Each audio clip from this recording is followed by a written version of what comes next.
अहिल्यानगर जिल्ह्यात गेल्या अनेक वर्षापासून 14 पाकिस्तानी नागरिक वास्तव्य करत आहेत। यामध्ये 13 महिला आणि 1 पुरुषाचा समावेश आहे। विशेष म्हणजे या महिलांनी भारतात विवाह करून स्थलांतर केले आहे, तर 1 पुरुष भारतीय महिलेशी विवाह करून इथे आला आहे। पहलगाम येथे झालेल्या नुकत्याच दहशतवादी हल्ल्यानंतर भारत सरकारने कडक पावले उचलली आहेत। त्या अंतर्गत सर्व पाकिस्तानी नागरिकांना 48 तासाच्या आत देश सोडण्याचे आदेश देण्यात आले आहेत। मात्र दीर्घ मुदतीच्या व्हिसावरील नागरिकांसाठी सध्या कोणतेही स्पष्ट आदेश दिले नाहीत। जिल्हा पोलीस अधीक्षक राकेश ओला यांच्या माहितीनुसार हे सर्वजण दीर्घकालीन व्हिसावर भारतात राहत आहेत। यात 14 जणांपैकी केवळ 3घांनी भारतीय नागरिकत्वासाठी अर्ज केले आहेत। मात्र विविध त्रुटींमुळे हे अर्ज अद्याप प्रलंबित आहेत, अशी माहिती जिल्हाधिकारी कार्यालयाने दिली आहे। यात 14 जणांपैकी 11 जण अहिल्यानगर शहरात तर उर्वरित 3 जण श्रीरामपूर येथे वास्तव्यास आहेत।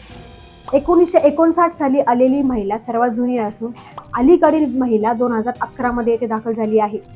पुलवामा दहशतवादी हल्ल्यानंतर भारताने पाकिस्तानसाठी कडक निर्बंध लावले होते आणि 2018 नंतर जिल्ह्यात कोणताही पाकिस्तानी अल्पमुदतीच्या व्हिसावर आलेला नाही। या प्रकरणावर जिल्हा प्रशासनाकडून सतत लक्ष ठेवले जात आहे।